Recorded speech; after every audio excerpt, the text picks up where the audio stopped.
On today's episode of The Real Dirt, we speak to Austin from Americanna. He's gone from the grow room to the boardroom.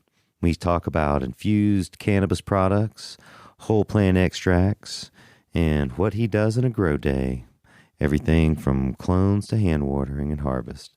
So join us on this episode of The Real Dirt.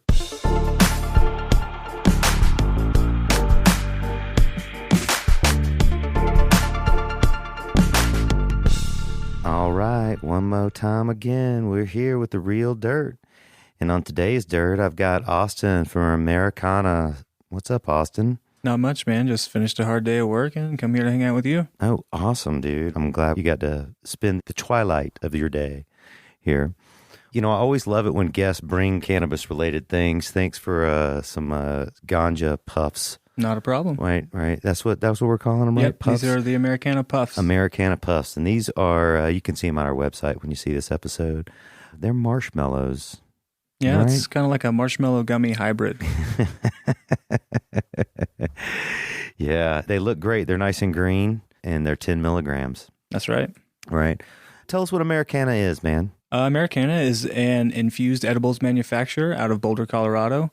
We are pioneered by Dan Anglin. We grow our own plants. We extract the whole plant. We use that whole plant extract to make a distillate, which we then use to infuse our proprietary candy. Distillate's just been inserted into our new cannabis vocabulary. It's something we like to talk about, the expanding vocabulary of cannabis. It used to be hash oil. That's right. Right. And now it's gone all the way from that to distillate. Hey, could you give me your explanation of what that is? A distillate is, what we'll do is we'll take the raw extract out of an extraction machine, be it butane or CO2, even an ethanol extractor. We'll winterize that, which is cleaning up the fats and the sterols and anything that, comes from the plant that we don't want. Once it's all filtered, we'll throw it into a rotovapor machine, which removes the excess ethanol. Then we will put that into a short path distillation machine, which essentially boils each individual component of your reagent, which is the starting material. And we use different condensers and condenser types to collect each of those constituents. And what we're left with is a mid-90 percentile of cannabinoid resin. At the end of that, it's a nice golden color. I'll make sure you guys get some pretty good pictures so you can put it up on your website. Oh, great. Sounds awesome. Yeah, it's a lot of fun. So you've stripped off all the terpenes. Yeah, and terpenes come out first usually. And then you concentrate it to a mid-90s % THC. Total cannabinoids, yeah. Depending on the strains you use, the THC level will be in the high 80s to really low 90s, and then depending on your CBNs and CBDs and all that, will make up the rest of that number. So you guys are an edible company. You grow your own cannabis there at your location in Boulder, Colorado, and you extract it and make it into edibles, and you've got a vape pen on the way out too, right? Yep, there's the vape pen in the works. It's pretty close to hitting the market, so we'll see in the next few weeks where that goes. Distillate vape pen? Yes. All right. So are you guys recombining the terpenes back for the vape pen? I believe they're going to be mixed strain specific, and they'll have combinations of strains and terpenes like that. So there should be a nice selection and a good variety. I'm going to have to start working on this, but for the past 3 podcasts, we haven't had a lighter when we decided to smoke a joint. So, which was, constantly on this podcast. Yeah, hash oil has always fascinated me, or concentrates have always fascinated me. Another new vocabulary, for cannabis. When I was first exposed to hash, it was through hash books and through hash oil, palm or sheaved hash that was pressed of some sort, right? Man, that's a far cry from 96% pure. Yeah. Oh, yeah. Yeah, when it's almost clear, it is clear. It's just a really light hint of yellow, especially, if you've been around it for any number of years. And, these past couple of years, these clear things have been coming out, even in the past 4 or 5 years with live resin, like getting them, those colors and consistencies were blowing people away. Now they're practically white and very, very potent. Have to thank you to our executive technical producer, Seth Marcus, for bringing us a lighter. Your job is you're the assistant operating manager there, and you've gone from kind of grow room to the boardroom here, we like to say. Exactly. From grower to grow manager, and now you're involved in the technical aspects of getting the kitchen, the lab, and the grow to work together. Let's talk about like what you do on a day-to-day. My goal starting out each morning is to find any fires that need to be put out that may have come up overnight, literally overnight. Right. And then once I've identified any major things that need to happen or hasn't happened yet, I strive for harmony. I want to make sure that all of our employees are happy, that they have all their needs met, they have all the equipment that they need, that they're, fine on a personal level. I don't like to push people too hard when I know that they're dealing with stuff in their own life, because I've been there and I've done that, and I know how it is when a boss is, very unforgiving and unwilling to, understand and relate to that. So I like to make sure, and that's the best way to keep stuff moving forward is. Oh yeah, your people get you there, man. Oh yeah, if everyone's happy, you can't do anything without your employees. Exactly, and I've seen it a few times in this company. We've gone through employees, and some of the people who have been there a little longer just were not happy with the way things were going, and those people tend to weed themselves out and find their own place to go. So it's just a day-to-day. Yeah, absolutely. There is big thanks out to all my previous employees. Just figure I'd give it out right there. There you go. They've definitely got me to where I am. Even some of the ones that might not have left in the best manner, they got fired or quit. They still help me out in several ways. Thanks, guys. Exactly. Yeah. There's been several employees of mine that have.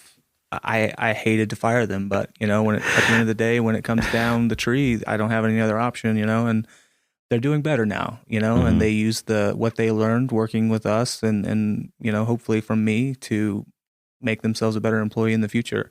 Not that they were bad employees. Like I said, I hated firing them, but Right. How many employees do you have? Right now we probably have around 30 full-time employees. And how do you source these individuals? Right now, we've probably got about half from Craigslist and then about half word of mouth. I know a guy, that's where I used to work with this person, that sort of thing. And is it people from all over the country or world that have come to you? Yes, actually. Well, I don't know about world, but definitely all. Because they have to be U.S. citizens and they have to be Colorado citizens, so to speak. We've got North Carolina, South Carolina, Florida, Texas, I think Wyoming, California. So we've got some people from around the country. Oh yeah, man! What an exciting time to be young and want to be involved in the cannabis industry. Oh yeah, and we've actually got several employees who aren't young at all. We've got one of our guys. He used to install security systems, and he was a automated security technician for a long time. And he said, "Well, I don't need to do this anymore. I want to do something fun." And he started out as a packager, and he's a really great employee, and he's looking to move up, in the industry just like everyone else is. It's interesting to see the different types of people and their different types of expectations and where they want to go in the industry. It's it's just so open ended, and people from so many walks of life help make it that way. So it's a lot of fun. Yeah, we get all kind of great people that come through our doors too, from all over the country that moved to Colorado to be involved in this new and exciting thing that's happening.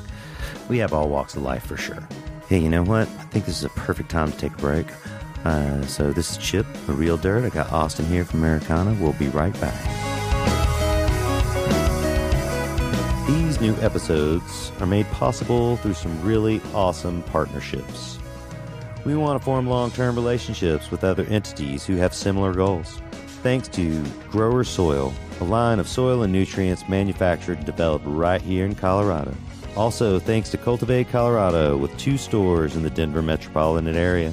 Cultivate has one of the largest selections of indoor horticultural equipment in the known universe. So stop by if you have any growing needs. Grow your dreams, cultivate your legend. All right, we're back. It's The Real Dirt with Chip Baker, and today I've got Austin from Americanna. As we grow older and go through life, often people depart our ways. I've recently had a good high school buddy pass away, Mark Whitehead. And Mark was always a good time and good fun. And we're all sorry to see him go. But we're going to dedicate this episode to Mark. I'm not sure, but I just bet Mark would love some ganja food. So, Austin, you started at the bottom. Yeah, absolutely. Right? You started just sweeping the floor, so to speak, just like those guys from Craigslist. How did you come to work for Americanna? I actually got my job via Craigslist. My first trimming job, I worked for Shear Solutions out of Patient's Choice in Denver. And then a few months later, after that didn't quite work out, I literally was across the street at Mindful. One of the ladies that I was working with at my first position saw the mess that it was but a good idea, a temporary employer for, staffing, trimming positions, packaging positions for short-term things like that. And so she started her own called Hemp Temps.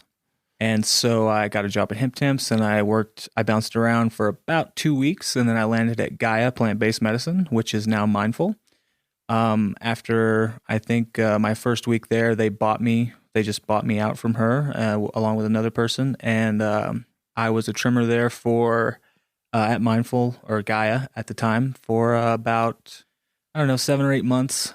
There, I just applied myself the same way I got hired. I just did myself. I worked really hard every day. Eventually, the trim boss, got axed, and I temporarily did that for maybe a week before they hired someone else. And then the master grower, Philip Haig, used to stop by all the time, come to the trimming tables because that's where his good weed was. He wanted to come check it out, so he was always stopping by and talking to us, and he saw the people doing, the work and stuff like that. So he handpicked some people from, the trim team, and eventually I was on the cultivation team. And from there, I kind of, me and another guy that came from the trim team, we kind of gravitated towards the propagation department, the veg, because there wasn't any full-time employees in there. It was just kind of the growers. Oh, I guess it's my turn to do this today. So we kind of took that under our wings and made sure that everything got done in there every day. We talked a lot to Phil. We learned so much from Philip. He's a really smart man, and we were at one point taking 1,000 clones a day, with about a 97 to 98% root rate. After we culled a lot on purpose just because we had the numbers, but we turned the propagation into something that was really a sight to see. We hand built watering tables and drip systems and came up with our own ways of doing things and changed what was there and just completely turned it into a machine. We were they were harvesting 1,000 plants a week out of rooms. So, we were taking a lot. Yeah, right. And I worked there for about 3 years, through their transition into Mindful. And things started getting weird, as they do with the executive level. And I was pretty much only there for Philip at that point to see what happened with him and where he goes. So I wound up leaving Mindful because it just wasn't for me anymore at that point. And yeah, the weed hit me too, man. Yeah. Yeah, bro. So what is this? It's pretty good. Dude, this is a CSI genetic. It's called Old Family Purple. It's a Urkel triangle cross. It's pretty good. Yeah, it's good. So I left there, and I didn't work for about a month, and then Philip called me one day and said, "Hey, I want you to call my buddy in Boulder. He needs some help in his grow. If you want to go up there and work." And I was like, okay. And it was Dan England. Called him up, and turns out their head grower at the time was a buddy of mine. Actually, I didn't even know he was there, and so I started working for their grow team just as a cultivator. And again, I applied myself and I did my thing, and I turned it around. Their head grower didn't work out, and Dan gave me the position temporarily, and he just told me to just take it. I would get a fair shot at it, and they were going to interview people, and I was fine with that. And then after about another week of improvements, he pretty much told me it was just mine if I wanted it. You're a hard worker. That's what's going on here. Yeah. I see this trend. Yeah, I'm So this is how you get a job in Colorado, is you look on Craigslist, Yep. and then you work harder than everybody else when you show up at the job. Exactly. You work way harder than everyone else. Yeah. Or as hard as the hardest work. Where are you from, Austin? I'm from Florida. Mm. Little town called Ponce de Leon. Ponce de Leon, sure, man. I'm from Macon, Georgia, Mactown. Yeah, my dad was from Clearwater, Okay. right? And still got a bunch of family, Panama. Yeah, that's where my mom's from. Yeah. Oh yeah, I'm glad I'm not sweating my ass off down there right now. Oh no, I was just there 2 weeks ago. Oh yeah. Yeah, it was. You know how it was. Yeah. I don't know. It's just tropical for sure. Oh yeah. Right. It's tropical. What do you guys make over there, man? We make candy. Well, we don't make the candy. We infuse it. We source our candy from one of the 6 candy manufacturers in the world. Yeah, we infuse it. And then we package it and sell it. All over Colorado. Yeah, right. all over the state. Right. And not just this cool product here either. We have the puffs, our line of puffs, that's right. And then we also have a line of just like a more normal kind of gummy candy. And for anyone who's had our gummies, we actually have a new type of gummy coming. We switched recipes, switched actually manufacturers. And they're made with fruit juice. And let me tell you, they are delicious. Sweet. Like Good job, man. Yeah, they're going to be a hit. Yeah, get rid of the natural sugar, as Exactly. they're calling corn syrup now, Yeah. right? Exactly. Right. Yeah, that's exactly. Yeah, man. So you mentioned this interesting topic earlier, whole plant extracts. Tell me what this is. Tell me how you guys do this. We start by harvesting the plants. Obviously, what we do is at the point of harvest, we will remove any material that doesn't have trichomes on it. So most of the fan leaves come off, and then we will minimally trim any other part of the plant, just any tiny bit that doesn't have any THC visibly on it, any trichomes, and then we hang them up to dry. We dry them. We're not really worried about collecting terpenes at this, mainly. So we'll dry them out over about a week, and they hang dry. And when they're done hang drying, we take them down and we, with scissors, remove the buds all the way down the plant. And then so everything is, it's just all one big batch. So we don't trim the buds down any farther than that. We don't break them down. So what ends up happening is the leaves will actually fall down and dry onto the buds and help protect our calyxes. It helps us get even on our first extract, a really rich golden color oil. We make some of the best hash and buds in the industry. And actually I'll provide you guys some pictures, but we don't sell a gram of it. Oh, pictures don't prove it, though. I'm going to have more than that. All right. Well, all right. I'll see what I can do about that. Well, I need to be involved in the QC program you have. I'll just give you a tour one day. Yeah, that's what I definitely need a tour, man. I love seeing weed. I love it. I love seeing how people do it differently, the technology, the application of the individual technology, how they solve their problems. Totally. Right. Yeah. If you don't have some good problem solvers on your team, you have a hard time in this industry for sure. Right. Could you say the top 3 things that make a good grower? You got to be a hard worker. You got to love to get dirty and sweaty and just tired. You got to like that. You got to like spending a day doing something you really love doing, and you got to really love doing it. So I guess that's the second thing. You got to really love the plant. You got to really love biology. You got to really want to understand both of them, because without that you're probably not going to grow very good pot. Yeah, right. And that's the goal, right? Right. So awesome. So work hard, love the work. Don't be a shitty person. Really. Yeah, totally, huh? Yeah, you gotta treat people right. That shit comes around. Gotta work with people. Yeah, totally. Who wants to be on top when everyone hates you?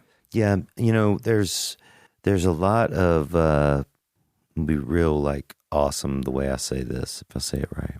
There's a lot of duly given confidence. Cannabis growers, they're in their own communities growing weed, and they become the source of the best weed no matter what. Yeah. Nobody's around. There's Yep. one guy in Indiana. There's one guy, you know what I'm Yep. saying? Oh yeah. And, they're, they're kind of a local spun hero, right? Totally. And then like when they come here to work in the industry, that the bubble gets popped a little bit. They're one of hundreds now. Oh yeah. Right. Instead of the man. Exactly. Right. And it can take like a minute to digest for people. It totally can. Not only that, but the type of cultivation is just so different. Throughout the country. Well, from your basement or your closet to, 150 light rooms, 500 light rooms. There's, I've met a lot of these guys you're talking about, and they come in and, I smoke their weed. It's bomb. They grew it at home. Yeah, totally. They got it nailed in at home, but, you put them in a room with 1,000 plants, and suddenly it's just not the same. If you give them their own sections that they they feed their own way, that they're supposed to show you what they got, and it's just you let them try probably 3 more times than you should, until you make them change their ways, or you get rid of them. So because I've seen both. I've seen that, and I've also seen people come in and just this is what I do at home, and we're like, yeah, this is how we're gonna do it because of yada yada yada, and they're like, oh wow, that's cool. I'm gonna start trying that at my house too, and then they come back and they're like, oh my god, this is, I didn't know it would work like that at home too, and we're like, yeah, that's why we do it here. So, but those are far fewer than the first. Let me say that. Right. Most guys just can't, because like you said, they're King Dong back home, and they come out here and, well, yeah, that's really great weed, dude, but I grew some of this. Look at that. It's just as good, look at my buddies, so. Right. Yeah.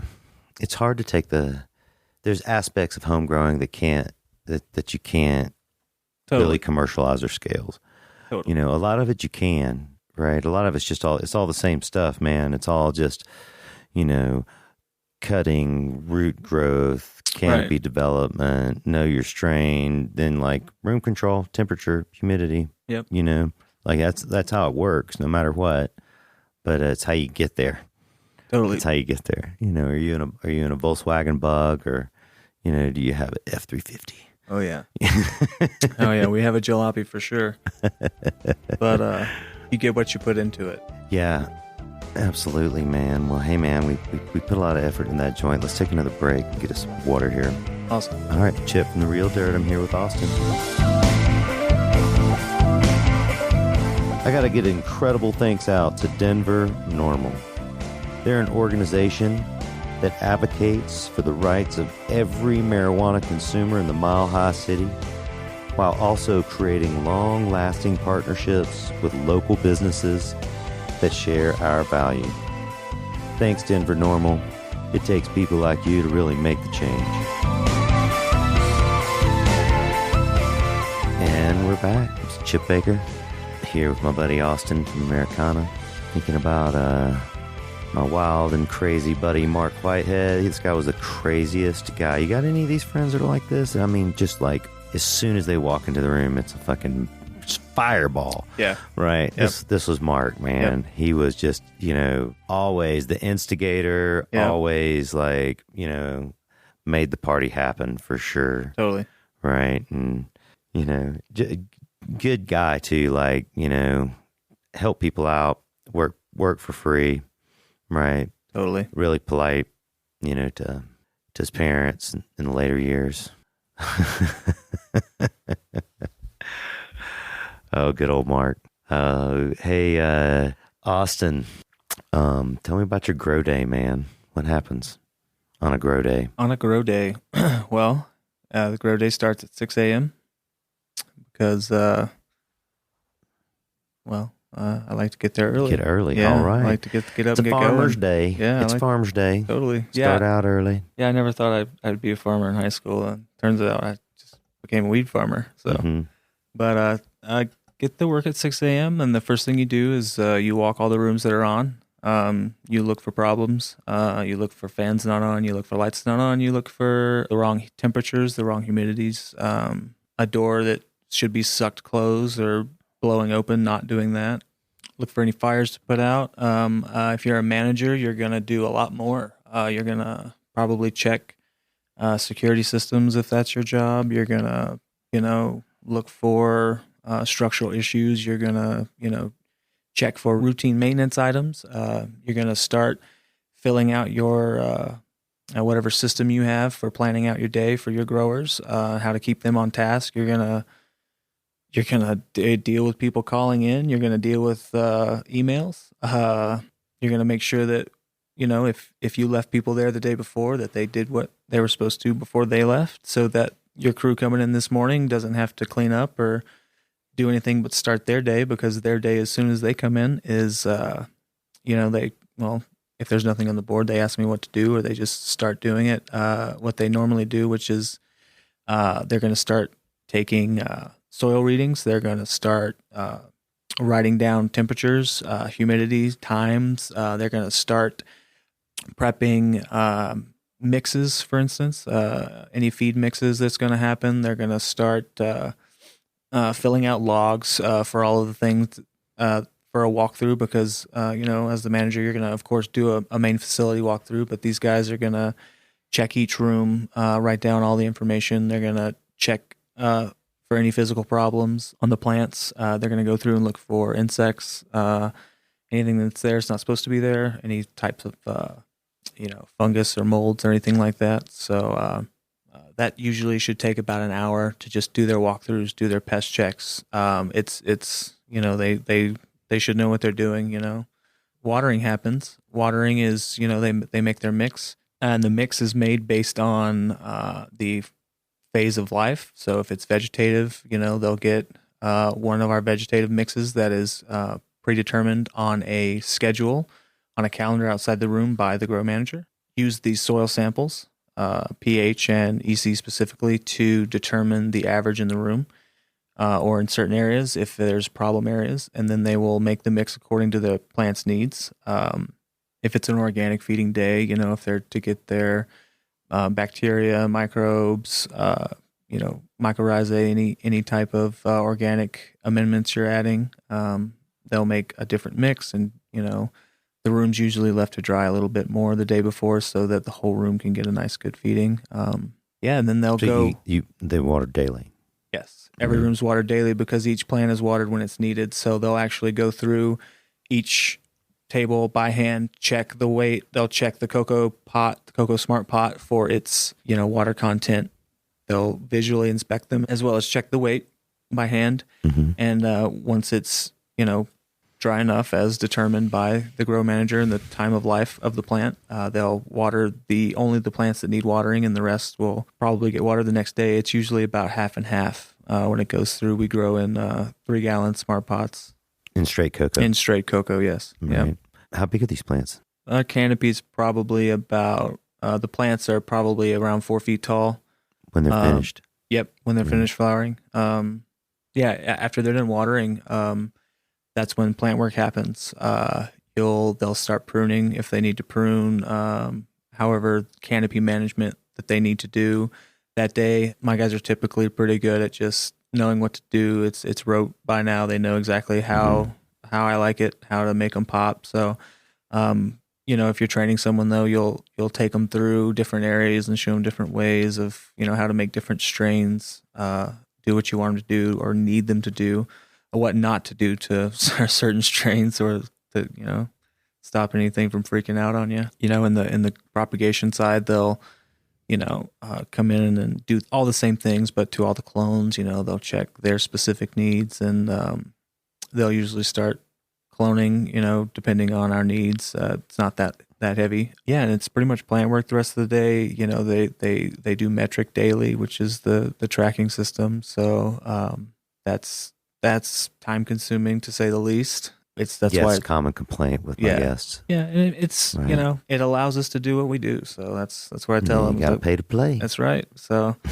actually, we had a good talk with our MED investigators today. about some issues in metric. They came to our facility after we had a small problem with what I'm going to say is a lapse in the system. But we talked to them about it, and it was a really good exchange. I really like Right. It's our like, investigators. oh man, yeah, I guess we fucked up. Yeah, most people think that way, but we strive so much for 100% compliance. Right. Because our president is Dan Anglin. He's personally written some of these laws that I'm governed by every day. So, to not be would just kind of be a slap in the face to not only him, but to the industry leaders as a whole who allow us to do this and protect us. So that's one of our main goals, and our that when we have new hires, that we make sure that they understand. When you signed up to get your badge, you agreed to read and follow all the rules. So they have to do that. They have to read them, and we have to follow all of them. We have a compliance specialist in-house every day working on everything all the time because of how often they change. But that's about it at Grow Day. So you guys hand water? Yep, hand water each day. How big is this your facility? We have about 200 lights in flower. When do you guys construct this? We didn't construct this. The grows were built by the previous owner. So you guys got HPS lights or? Yes. Yeah, HPS lights. Yeah, so this is an older built facility. It is, I'll describe it as a basement grow on steroids. You can do it a million different ways, man. Yeah, that's you can. For sure. It like you said, it's old. So back then, probably, I don't know, 6 years ago when it was built or so, it was perfectly fine. It resembled most grow rooms, but the shift into more, automated greenhouse type systems have definitely made it quite obsolete, but it works. So, like I said, we get what you don't have to have like the newest, best technology. No, you don't. We grow some amazing stuff, with some of the oldest technology. But like you said, it's time, temperatures, pressures, ECs, pHs, ECs and pH, you can't say enough. If you don't have a pH meter and EC meter, why bother? So. Yeah, man. So one of the benefits people have with cocoa is that you can reuse this product, and totally. it makes it. I know in this industry, it makes it hard to reuse it. But you guys reuse cocoa? Yeah, we definitely do. Most of it is used to mix our green waste with. It's one of our rules, but we definitely will take some used cocoa when we empty our smart pots, because we reuse those as well, which is another reason why we love them. Just throw them in a washing machine. We'll actually use the cocoa to start as our the first transplants our clones make into smaller pots. We'll actually reuse cocoa for that. We flush it really well. I can't think of it right now, but it's just like a calcium solution. We just flush them really, really well. Then we rinse them out with water, and then we flush them with a really light pH water mix, and they take off. They love it. They're good to go. Yeah, wow, awesome. Yeah, I love to hear that, man. There's so much non-sustainable stuff in our industry. Cocoa is one of those things you really can, continue to reuse as long as you clean in, clean out, healthy in, healthy out. Definitely. Right. It's always a shame to see so much of it go to waste. Yep. Yeah. Yeah. It's the waste thing is a shame, because we have to throw away so much of it just to mix our unusable material, because ignorance is bliss in the legislature sometimes. So they just don't understand that we would never throw away something that you could use to get high. That what are we doing if we're throwing away THC? That doesn't make sense. So, but yeah, we would totally reuse more of it. And there's plenty of companies who have come in and offered to take it and compost it, and every time we have to tell them no, because we're not allowed to let you do that. It has to be, we've got like two options. They have to be a state licensed garbage facility or whatever it is, waste management or something. So right. People ask me about it all the time. I've had composting license. I've made soil for years, and tough pickle there on that one. Yep, that's for sure. What they're trying to do is there are some groups of people trying to lobby the legislature to write laws that will allow composting specifically from cannabis cultivation facilities because they do produce, like I said, they prune daily. So especially when you go through in flower and you do some big prunes, it's a lot of waste is produced, and it's a shame we're not even allowed to compost it. So right. Yeah, well, hey man, that's one of the many problems in the regulated cannabis industry. I've often heard people say it's that they hope it doesn't get regulated to death. Right. We talked about this earlier, but are there some specific like problems you've had to overcome, or like, what's the biggest problem here? Insects, people? There have been a few people, but mainly it would be insects, I would say. We share one of our buildings. We share a grow with 3 other grows now. There's 3 other license holders in this warehouse, so a lot of times we feel like we're just chasing the bugs back and forth between each of the grows, because you'll get rid of them and then you'll see them again.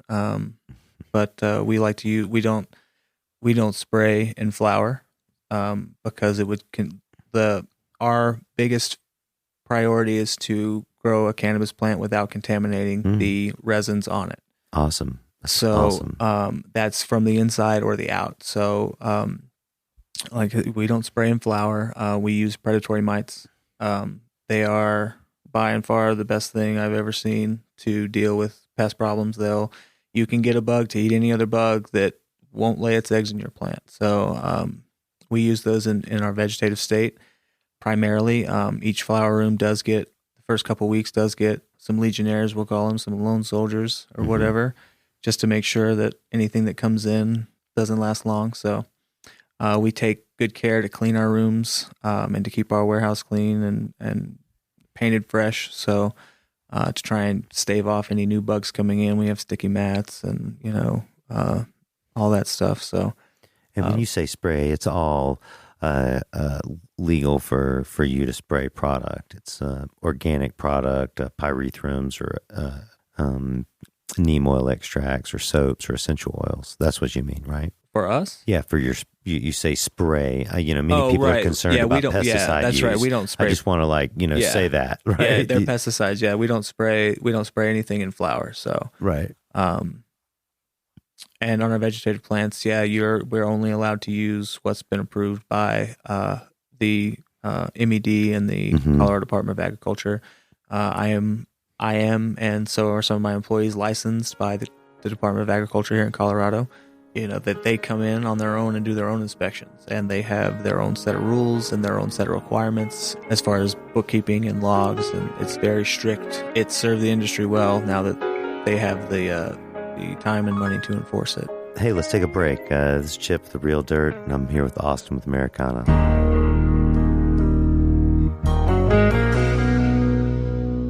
Denver NORML is an organization that advocates for the rights of every marijuana consumer in the Mile High City, while also creating long-lasting partnerships with local businesses that share our values, a deep love for the community, the cannabis plant, and a commitment to educate our audiences. Thanks, Denver NORML.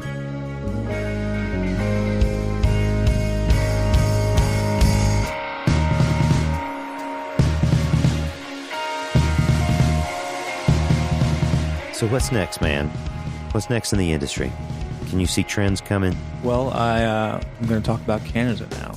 So I like to look at Canada. Oh yeah. So Canada is a national medical system, and they're looking at creating a national recreational system. So Canada is interesting because they can trade with Spain and Uruguay and Israel and Germany, I believe. All these countries are having laws in their federal marijuana programs that allow the import and export of their products to other countries. So I definitely like the look of Canada. That. So as far as America, the immediate future is very hazy because so as soon as some people can pull some heads out of nowhere, we'll maybe get some good legislation happening on a federal level, and maybe then we can see some some sort of, interstate commerce between some of these states to try and just make it even easier to get, and better quality if better quality across the world globally. Yeah. Right. And then yeah, bro. Spain to Canada to Israel. I can see the smuggling route now. But it's not a smuggling route then. No, yeah. Oh, yeah. So, the FDA and whoever else, they need to get it together, I think. So. Yeah, I agree, man. As long as we continue to have federal prohibition, it's just going to continue problems for the business. Yeah. The research side as well. Just absolutely. Just the R&D just being has able, never even started, really. Right. Just letting some of these, crazy, pharmaceutical grade labs in colleges and research centers and things like that, to actually be able to get their hands on this plant and put it through the rigor, put it through real scientific processes, to really, expand the knowledge on the drug. Israel's pioneering that still. There's going to be making even more waves here soon, I'm sure. As far as the expansion of our understanding of the cannabinoids and the endocannabinoid system, which goes into, I think we've only scratched the surface when it comes to cannabinoids. We know what THC and CBD do mainly, and a few others, but there's been very little breeding into the realm of other cannabinoid types. And so I think with the future being, like, one of the good things about distilling cannabis is you can actually get it to the point where you can separate them by distilling them. So that's going to allow you to custom make medications for individuals. Say it's CBG and CBN and cannabinoids we don't even know exist yet because we just haven't found them or have any time to study. Once we get the opportunity to really delve into grossly large size breeding projects, like Kansas cornfield style, like once we can get into that and really expand the cannabinoid profile and range and the availability of them all to do experimentation, and that's really gonna take the industry further, I think, because then you can get exactly what you want. You can either get a custom mix made for you, or just try different standards that they could, who knows what they could be. I need a custom mix. Yeah, I need I want these 13 wiped Wave out. the wand over and make me a custom mix, man. Yeah. That sounds awesome. The future, it's here. Yeah. Well, hey, man, it's been an awesome episode. I think it's time for me to eat one of these treats you brought over here. I'm going to gobble a couple of these down. Sounds good. Call it a day. This has been Chip with The Real Dirt and Austin with Americanna. Thanks, Austin. Thank you, Chip.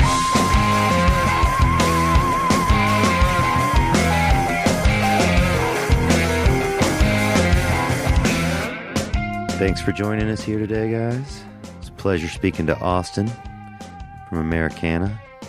Learned about what it takes to be a grower in today's edible and extraction industry. I was really fascinated to find out that he was kind of a jack of all trades and could do everything from extraction to growing and selecting fine cannabis. Thanks again to Austin, and thank everyone for listening. If you want to find more out about Americanna or Austin, check them out on the website at therealdirt.com. If you want to subscribe to future episodes of The Real Dirt or previous ones, look us up on iTunes at The Real Dirt Podcast. That's right. Stay high.